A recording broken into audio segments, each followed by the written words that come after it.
I didn't get that. What's going on today on First Cup? It's all about you, your questions, your comments. I've got a feeling we've got a good crew coming in live, so I'm just going to see what happens and respond to what you posted on Facebook yesterday. Stick around.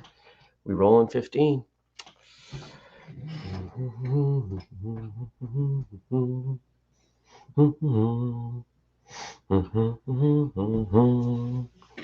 In 3 and 2 and 1. Good morning, everybody, and welcome. Today is Wednesday. It's November 24th, 2021. My name is Jeremy. This is my first cup of coffee. Good morning, Denise and Tommy and Daniel.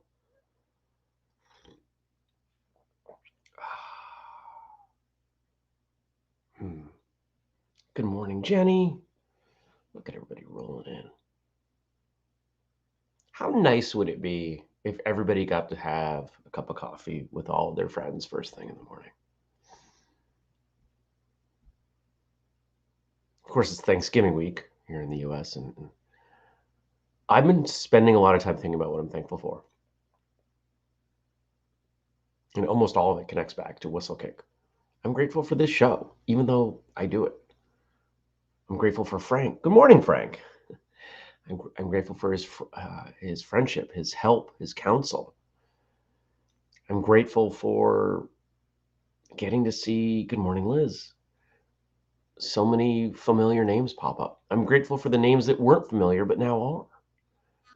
It means a lot to me.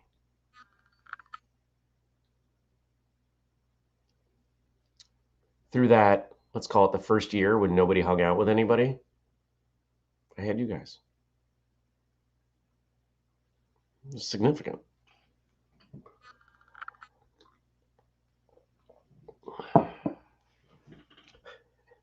Daniel says, you wouldn't want to talk to me first thing in the morning. I'd just be grunting at the camera and probably scratching inappropriately. Oh, like the first 3 months I did this show, where I would stare awkwardly and say, I don't know what to talk about. Do any of you remember those days? Those were rough days. Very rough days. All right, let's change these banners up. I think I'm getting a different camera. I've been doing some research. I'm constantly moving back and forth this camera from here to the office, and it's not thrilled about it. There's a better camera that I could use that I think I'm going to leave out here, and I'll save this camera for meetings. We'll see what happens. Daniel says, yeah, I watch those sometimes. And Tommy's giving him support. Tell him it's very acceptable in his house to start the day in that way. Hey, I think that's most of us. Why do we drink coffee? None of us started drinking coffee because it was like, oh, this is really tasty. No, we drank coffee because older people convinced us this would help us wake up. So we went, and then went, oh, this stuff works.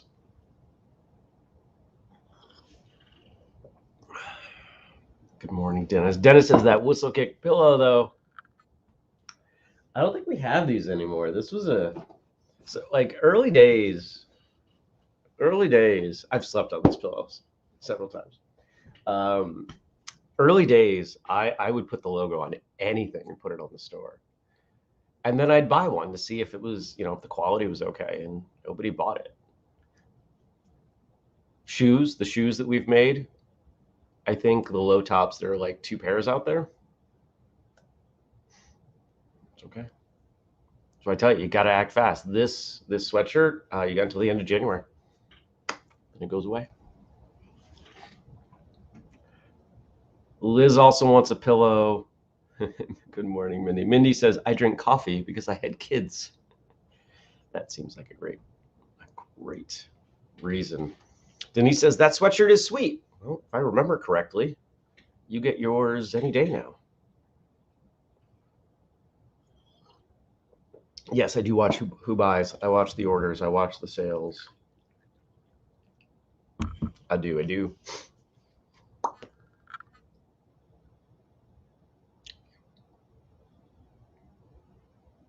Well, how was your Tuesday?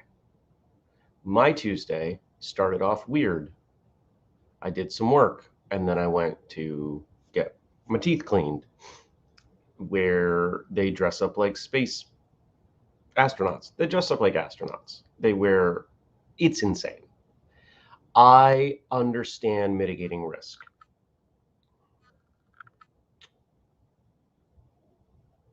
But this place is nuts. I feel like I'm stepping into a biolab. Anyway, I was about to check out and received a message from a friend.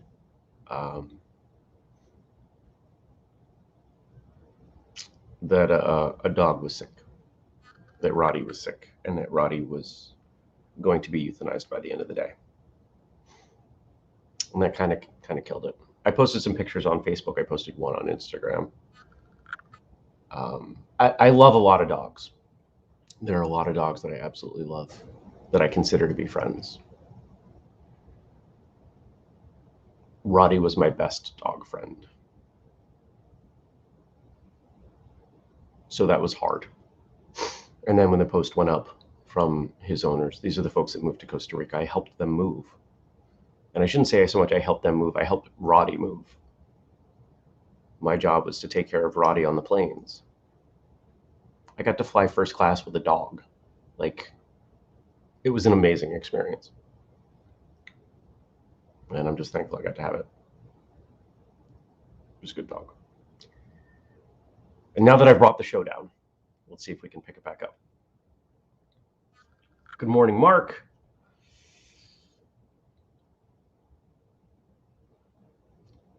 And got some condolences coming in. Thank you. Thank you, Dennis and Frank.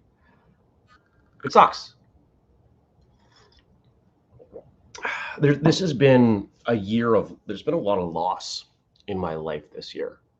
I've talked about some of it. I haven't talked about all of it. And I'm putting in as much effort as I can to make it transitional.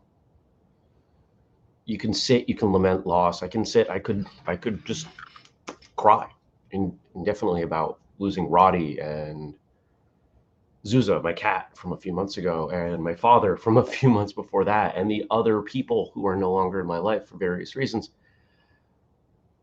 But where does that get me? Nowhere. You got to take the lessons. You got to move forward. You got to learn what you can. You got to take. Why did I love this dog? Because he was the most loving being I have ever met. There was more love coming from that dog. And if you met him, you understood. He just loved everything and everyone and could not contain it. It's a pretty powerful lesson in there. I'm probably never going to be as loving as Roddy, but I can try. Probably have to manifest it differently. I can't. He would literally roll around on asphalt parking lots, he just loved life. But I can still take the lesson. I can still try to bring love to the people around me, treat them well, leave them with memorable experiences, make their days better. I can do all of these things, and I will. And I'm going to try to do them more because of the example he set.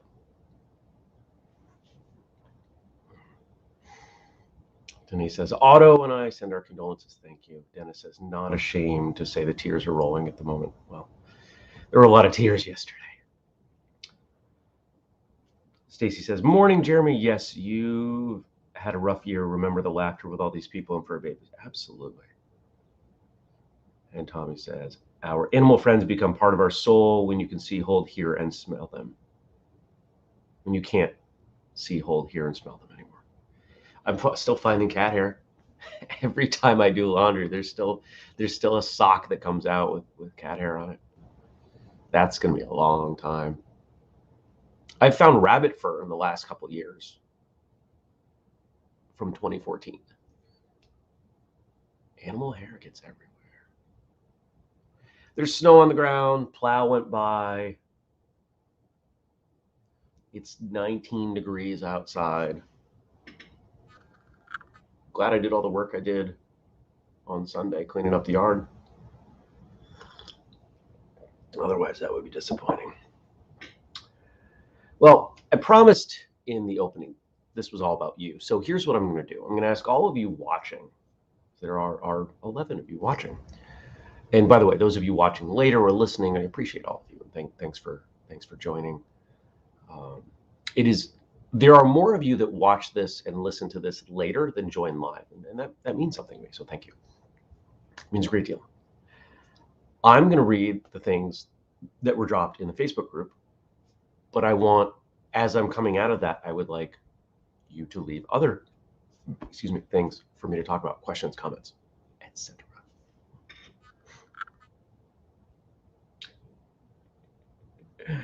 Liz is jealous of the snow, and Dennis says, animal hair gets everywhere. You're a doggone poet. I think you've been attending Frank's School of Comedy with that one.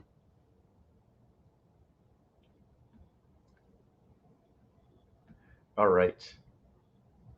So Josh Blum says, I was recently following a Facebook conversation about assaults in the healthcare setting, a worldwide problem. In the US, they've been rising steadily over the last 10 years, no surprise. And I don't know if he says it later, but I'll add on. Josh works in a healthcare setting. And people were sharing various experiences and thoughts. One of the teachings someone shared was, if you get hit, you're too close.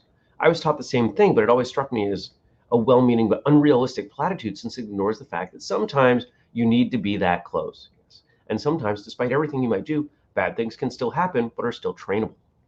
It also seemed like one of those ways in which assault victims end up blaming themselves and not reporting such incidents, often the case, when they do happen, since they didn't do enough to prevent them occurring. And from a combat perspective, being too far away to get hit means you also can't land any strikes of your own. But that's my opinion. What do you guys think about the statement, if you get hit, you're too close? And here he adds on. As someone who works in healthcare, I can attest that if any of you who teach want to tackle the unique issue of workplace violence against healthcare workers who are assaulted more than police and prison personnel in some US areas, you will find a virtually untapped market. Fair warning, it is a market buffeted by a fair amount of denial and martyrdom when it comes to this topic, but an untapped demographic nonetheless, where physical aggression as defense is sometimes unavoidable, but generally frowned upon by administrators and the legal system, for better or worse, making teaching to this population challenging, but one where there is a desperate need. And we've heard about this. And it's Josh brings up that it has gotten worse over the last decade. My suspicion is it will not get better, because where is the corrective action? Right?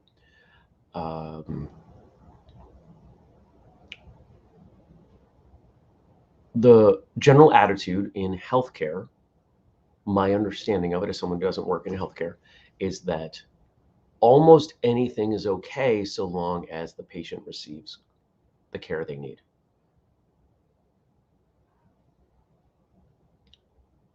And the cliche for this would be the attitude of, let's say, an elderly patient in the hospital, being grumpy, not wanting to do things, being dismissive.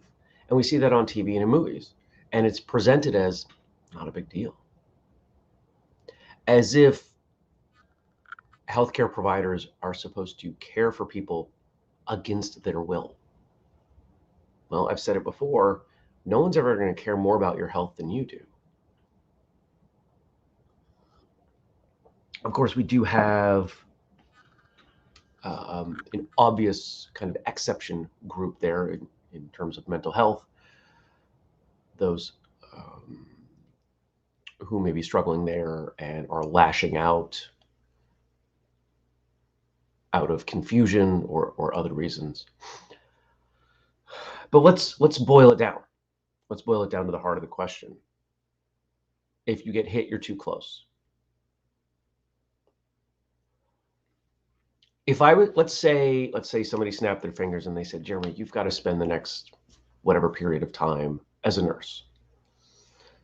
Would not be a job I would relish.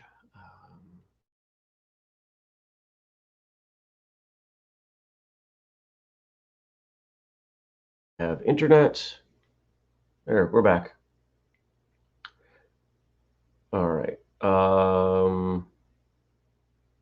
It's telling me I have a terrible connection. We're going to plug in Here, everybody talk to the pillow for a second. This hasn't happened in, when did this happen? A few months ago? Once?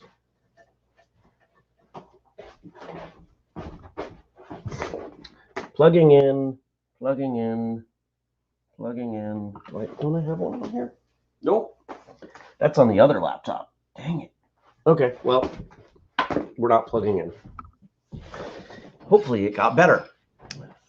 I'm just, as an aside, there's a whole different setup brewing. I've been doing the research because I've got 2 internet connections here. I should be bridging them. And so I've got some gear picked out. There's stuff that has to happen. There's an order of things that has to happen in order for me to do this. But on the other side, fingers crossed, that'll never be a problem again. Denise says, hello, pillow. Thank you, Denise. But let's play that out. Let's say I was working in healthcare as a nurse, and circumstances pop up where somebody starts swinging.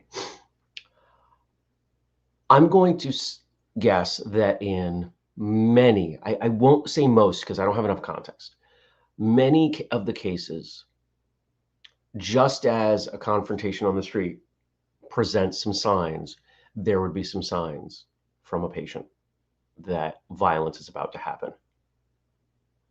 The moment somebody threatens, starts posturing, etc., I'm not engaging in the same way. I'm not going to, come on, we've got to fix your, I don't know, your blood pressure cuff. If they're threatening me with violence, I'm not worrying about their blood pressure cuff. And I understand that there is pressure from administration because work has to get done, just as it does in any job. And my understanding is it is this conflict between the economics of the healthcare industry and the difficulty in providing quality care that has led many to leave the industry.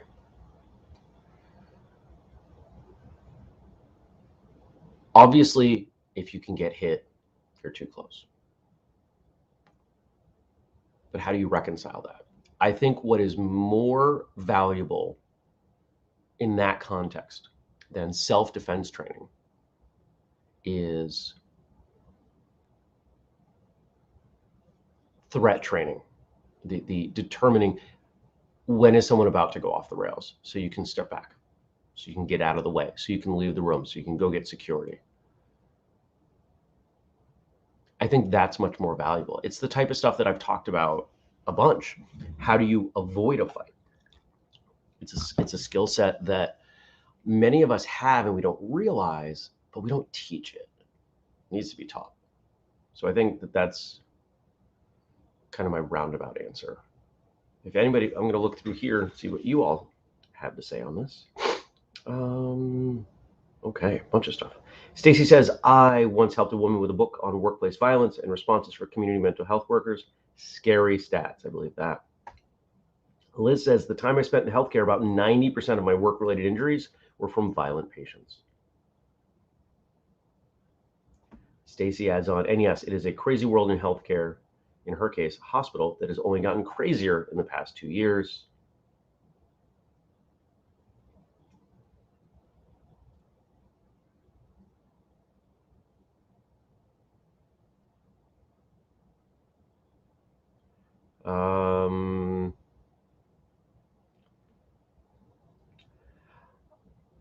Liz and Tommy are disagreeing with my assessment that many of the times there's a sign. I didn't say most, I didn't say all. And I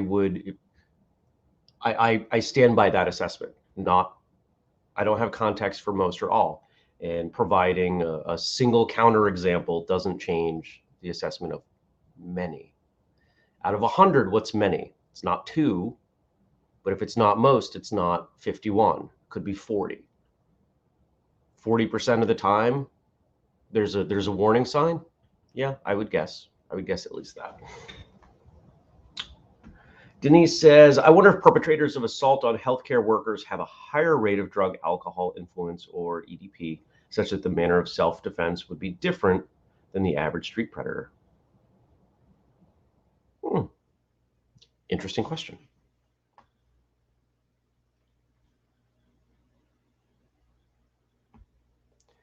And Liz is defending her position.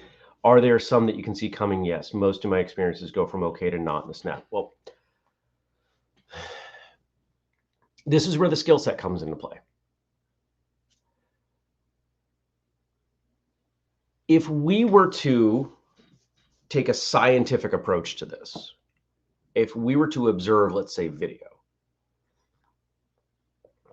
I will all but guarantee that in the majority of cases, if we had enough data, respiratory data, heart rate data, pupil dilation, blood pressure, etc., we would be able to see the person getting upset. Now, of course, we're not going to have all of that data, but the fact that that data exists tells us that there is a way to determine a greater number.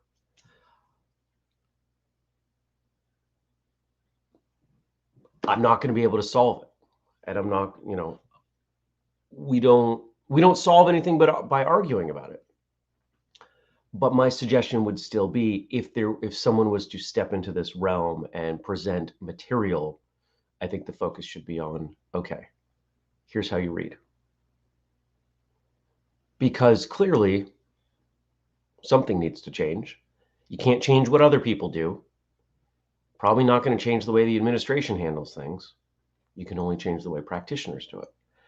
And the practitioners only get the ability to change themselves. Right? De-escalation techniques are incredibly effective wherever they're presented, but they are undervalued in our industry, and I find that really disappointing.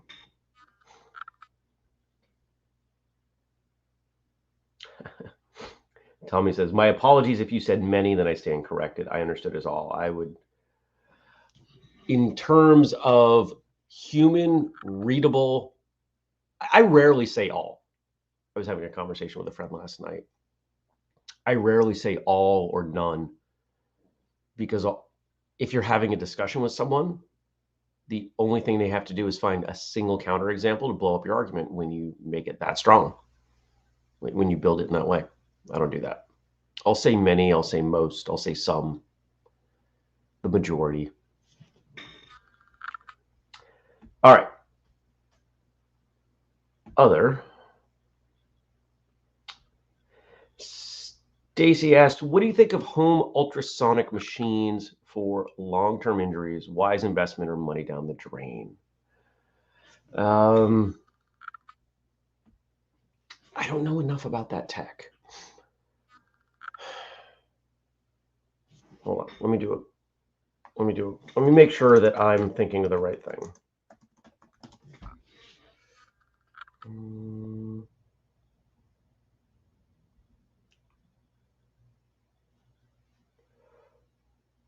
Okay. Yeah, so we're talking home ultrasound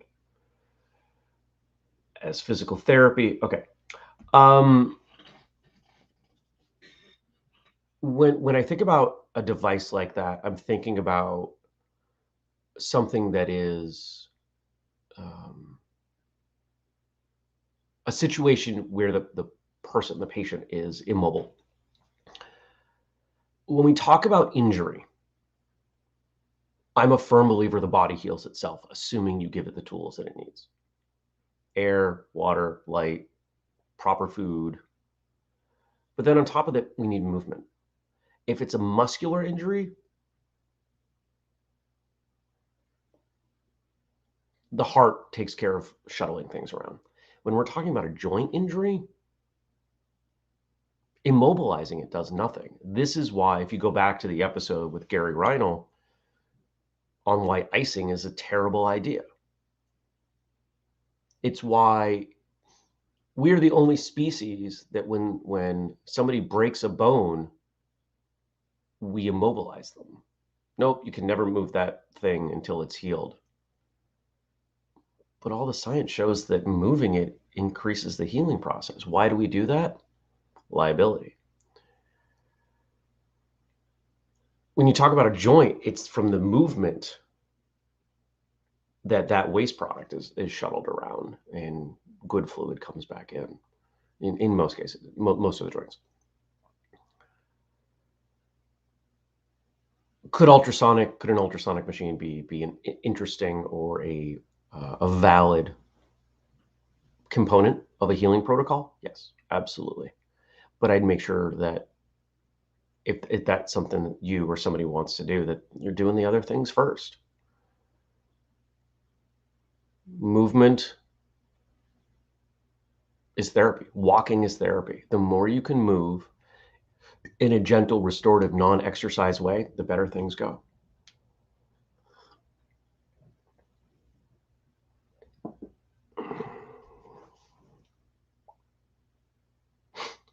And Stacy's confirming, yes, the small one with the blue gel. Bye, Daniel.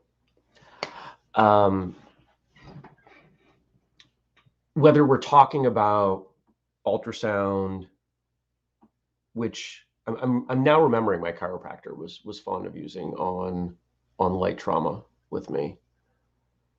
It would, in that case, she was using it more. It would prepare the area for other work she was going to do. TENS units, other kinds of, e-stim, any of those things have a place in a healing protocol, but by themselves, I don't see them being terribly beneficial. It's kind of like when someone wants to eat poorly, but then take vitamins. Taking vitamins doesn't eliminate or the need for eating well. Ultrasound is not going to suddenly compensate for the benefits of other healing modalities, right? Warmth, movement, water, all the obvious little things. If you ever, here's a good yardstick. If you ever get stuck, you're like, man, how should I handle this? What would an animal in nature do? We've all seen. You ever seen a dog like sprain their leg? How long is their leg, bum? Doesn't last very long. They put a little bit of pressure on it when they can. They're moving around. It gets kind of floppy, right? There's some movement in there. And they just go about their business. They lay in the sun. They do their thing. Our physical makeup is not that different from that of a wild animal. We evolved, assuming you believe in evolution, we evolved to do the things that the animals outside do. That's where you start.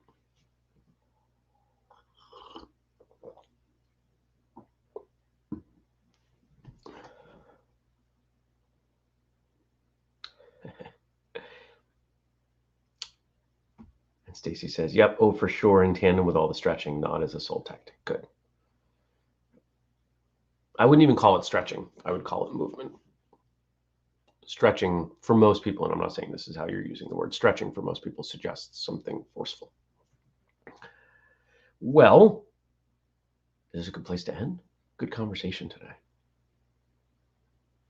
I like that so many of you chimed in. There's a lot of good conversation here. I didn't even talk about my day. I've got a meeting and I've got a call. Dennis and I are having a call this afternoon. And in between, just getting as much work done as I can. There will be a show tomorrow. I'm going to get up anyway. I don't expect many of you to show, but that's okay. I will still do an episode of First Cup because why not? Heck, it may be 3 minutes long. I have no idea, but I'm going to drink coffee. I try to get up at the same time every day anyway. It makes my morning routine simpler, easier. My body's happier. So that's what we're going to do. I hope you have a fantastic Wednesday. And I'll see you tomorrow or Friday or maybe next week. I don't know. I'll see you at some point. Take care, everybody. Peace.